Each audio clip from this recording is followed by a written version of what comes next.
Brian Lehrer on WNYC, and we're going to stay on the education track for the last 15 minutes of the show. With school closed today, we're going to have a call-in for teachers, also school administrators, even students, on what? On how the new New York statewide ban on smartphones is going for you in your school and in your life. 212-433-WNYC, 212-433-9692.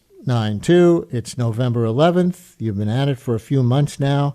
How's it going? 212-433-9692. We waited for a day off from school to do our first check-in on this. We know what officials are saying, but what's your experience on the ground with the cell phone ban? 212-433-WNYC, teachers, school administrators, students who might be listening. Also, of course, welcome to call in. 212-433-9692. Little background for those of you who don't remember. Back in May, Governor Kathy Hochul announced that New York would be the largest state in the nation to require bell-to-bell restrictions on smartphones in K through 12 schools. An exact quote from the governor. The goal being to promote distraction-free learning, but also to protect the mental health of students following last year's law restricting addictive social media feeds for minors. Another quote from the governor, I know our young people succeed when they're learning and growing, not clicking and scrolling. And that's why New York continues to lead the nation on protecting our kids in the digital age. So listeners, how's the cell phone ban going in your school? Teachers, have you noticed that your students are less distracted? Has it led to less conflict with your students now that you don't have to ask them to put their phones away throughout your lesson? 212-433-WNYC. Parents, are you getting used to not being able to contact your child directly throughout the day? Have you had any issues with the cell phone ban thus far at the family level? Have you noticed a change in your child's behavior, for that matter? Maybe for the better. Concentration, attention, mental health, or even grades. And students, you're off from school today too, if any of you happen to be listening. How are you adjusting to a lack of screen time during school hours? Do you feel less distracted in class, or do you just feel like you're being unnecessarily put in a box?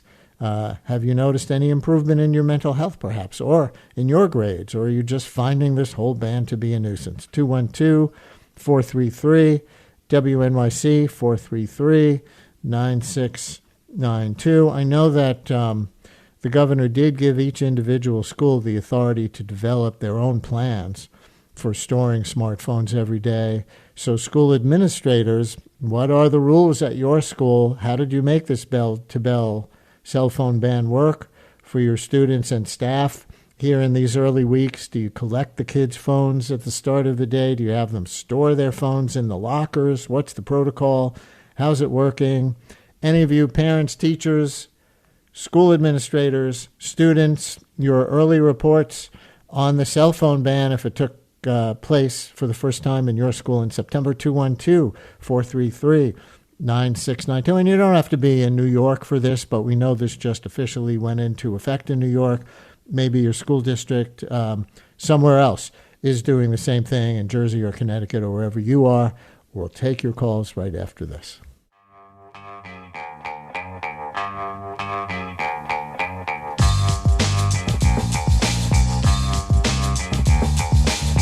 Brian Lehrer on WNYC. By the way, some nice thank you texts still coming in for science teachers.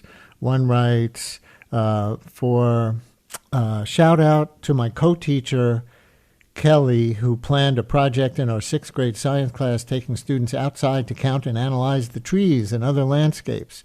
And another one writes, I took a course in biology in college. The teacher used the matrix to explain cell activity. But on to the cell phone ban. We're getting a lot of happy teachers, just a few complaints. We'll start with a happy teacher and a science teacher at that, to segue from the previous segment. Megan in Westchester, you're on WNYC. Hi, Megan. Hi, thank you for taking my call. I love this program. I'm going to re-listen. This is great. The cell phone ban has been like bell to bell in the school that I'm in now. And they were practicing this last year, actually. They had a pouch system last year. The students keep I'm in a middle school, and the students keep their phones in their lockers from the minute they get in the building. They're not given them at lunch, in breaks, and it's been wonderful because classroom engagement is higher for sure. But I think the biggest benefit is the kids' behavior with each other. They're not walking down the hall with their heads hanging down looking in their screens, and they're not all gathered around a screen. I see them sometimes walking to school when I'm driving in. If I drive in a little later, I see them sometimes gathered around on the sidewalks looking at their phones. But in general, it's amazing. They're interacting with each other in a way that I haven't seen in 4 years. A parent I know told me the lunchroom is loud again. Does that sound right? Yeah. Yeah. Megan, thank you very much. Let's go next to Kate on Staten Island, a middle school teacher in Brooklyn. Hi, Kate. You're on WNYC. Ryan, how are you? Good. How's it going? Going very well, especially since the cell phone rule has come into practice. We also have a pouch system that the kids have to lock their phones in a pouch at the very beginning of the day, and they don't get them back until a staff member unlocks them at the very end of the day. And it's probably the best thing that's happened in schools since I've started teaching. Interestingly, the two dissenters who we have getting in touch so far are both parents.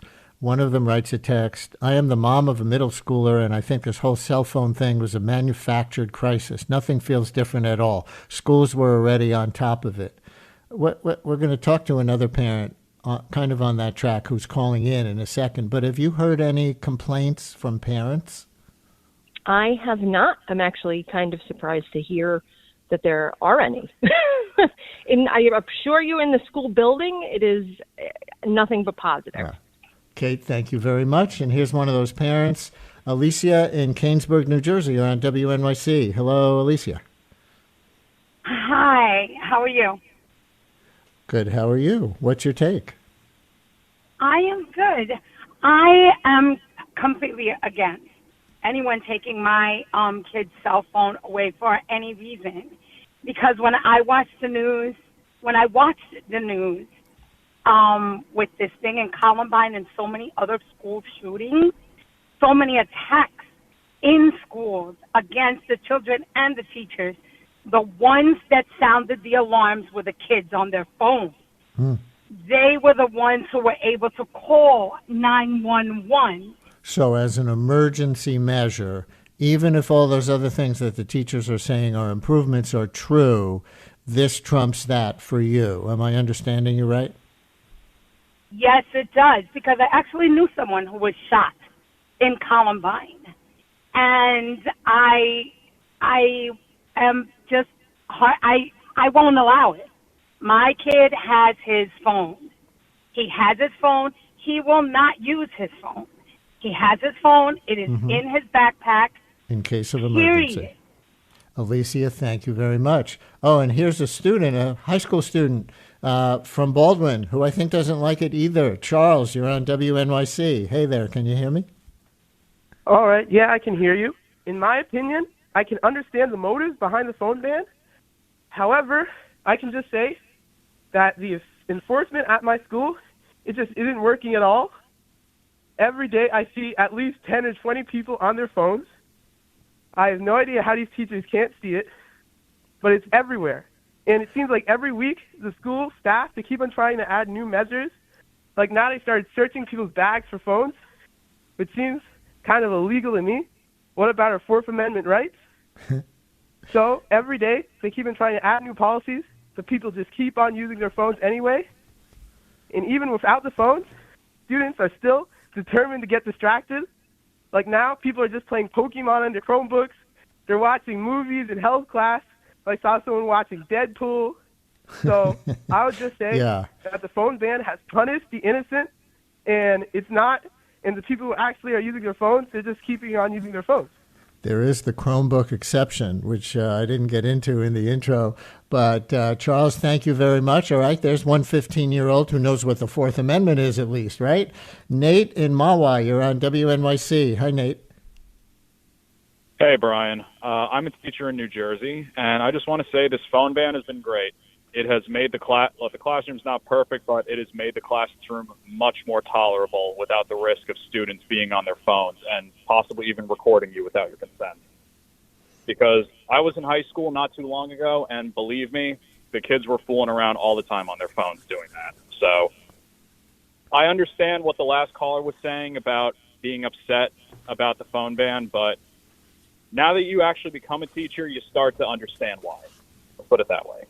How's enforcement? Because Charles, and by the way, Charles, great call. Call us again on the next school day off when you have something to say. And it doesn't have to be about education. Obviously, you're studying civics and you invoke people's rights and things like that. So do be a caller to the show again, Charles and Baldwin.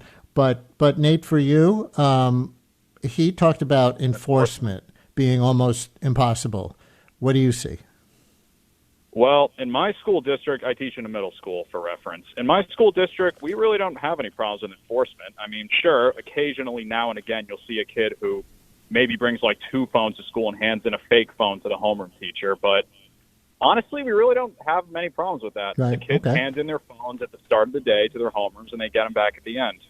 And I think it's for the I think the school is for the better with that.